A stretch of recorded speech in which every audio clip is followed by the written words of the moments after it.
O Evangelho segundo Mateus é um dos primeiros relatos oficiais sobre Jesus de Nazaré, sua vida, sua morte e sua ressurreição.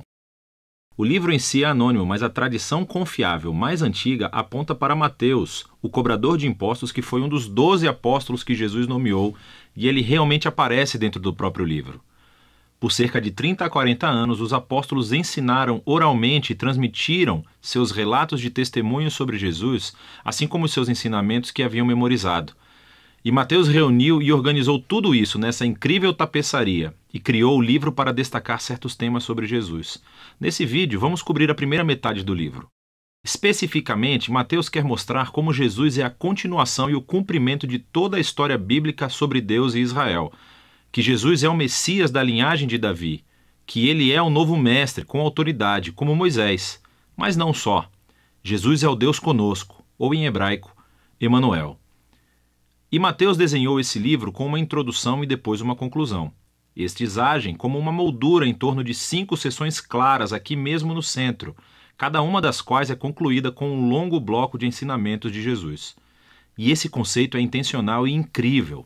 Veja como isso funciona.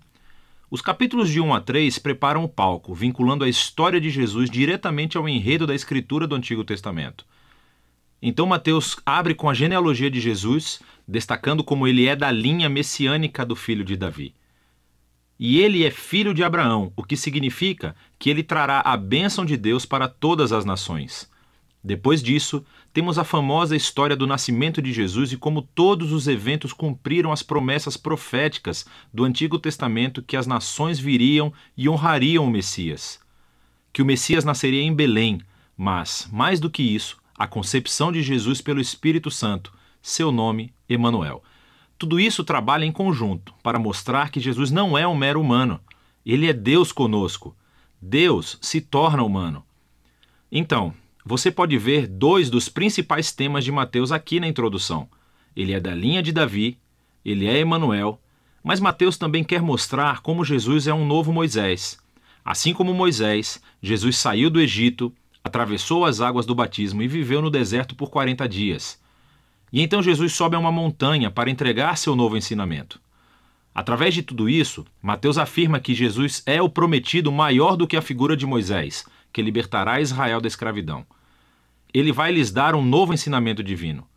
Ele vai salvá-los de seus pecados e estabelecer uma nova aliança entre Deus e o seu povo. Esse paralelo entre Jesus e Moisés também explica por que Mateus estruturou o centro do livro da maneira que fez. Essas 5 partes principais destacam Jesus como mestre e Mateus criou um paralelo. Jesus como mestre é um paralelo aos 5 livros de Moisés. Jesus tem autoridade como o novo mestre da aliança que cumprirá a história da Torá. Na primeira sessão, capítulos 4 a 7, Jesus entra em cena anunciando a chegada do reino de Deus, e isso é realmente fundamental. O reino é, em essência, sobre a operação de resgate de Deus para todo o seu mundo, o que acontece através do Rei Jesus. Jesus veio para enfrentar o mal, especialmente o mal espiritual, e todo o seu legado de opressão demoníaca, doença e morte. Jesus veio para restaurar o governo de Deus e reinar sobre o mundo inteiro, criando uma nova família de pessoas que o seguirão, obedecerão aos seus ensinamentos e viverão sob o seu governo. Então, depois que Jesus começa a curar pessoas e formar um movimento, uma comunidade, ele leva seus seguidores para uma montanha ou encosta. Entrega seu primeiro grande bloco de ensinamentos, tradicionalmente chamado de o Sermão do Monte. E aqui, Jesus explora como é segui-lo e viver no reino de Deus. E é um reino invertido no qual não há membros privilegiados. Assim, os pobres, os Zé Ninguém, os ricos, os religiosos, todos são convidados e chamados a se converter, a se arrepender e a seguir Jesus e unir-se à sua família. Jesus diz que ele não está aqui para anular os mandamentos da Torá ou do Antigo Testamento. Em vez disso, ele está aqui para cumprir tudo isso através da sua vida, através dos seus ensinamentos. Ele está aqui para transformar os corações do seu povo, para que eles possam verdadeiramente amar a Deus e amar o próximo, incluindo os seus inimigos. Depois de concluir o seu grande ensinamento sobre o reino, a próxima sessão mostra Jesus trazendo o reino à realidade no dia a dia das pessoas. Então, Mateus reuniu aqui 9 histórias sobre Jesus trazendo o poder do reino de Deus para as vidas de pessoas desvirtuadas. Existem 3 grupos com 3 histórias e elas são todas sobre pessoas que estão doentes, ou têm corpos quebrados, ou estão em perigo. E Jesus as cura ou salva por esses atos de graça e poder.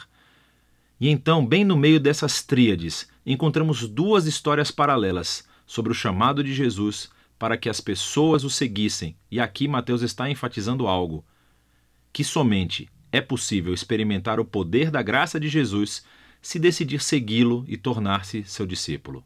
Depois de Mateus ter mostrado o poder do reino através de Jesus, Jesus estende o seu alcance, enviando os 12 discípulos que farão o que ele tem feito.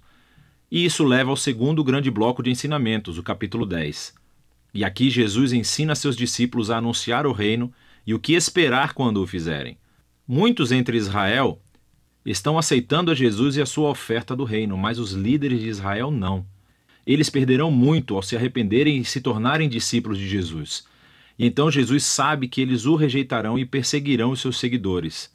O que é exatamente o que acontece na próxima sessão, capítulos 11 a 13. Mateus reuniu um grupo de histórias sobre como as pessoas respondem a Jesus e a sua mensagem.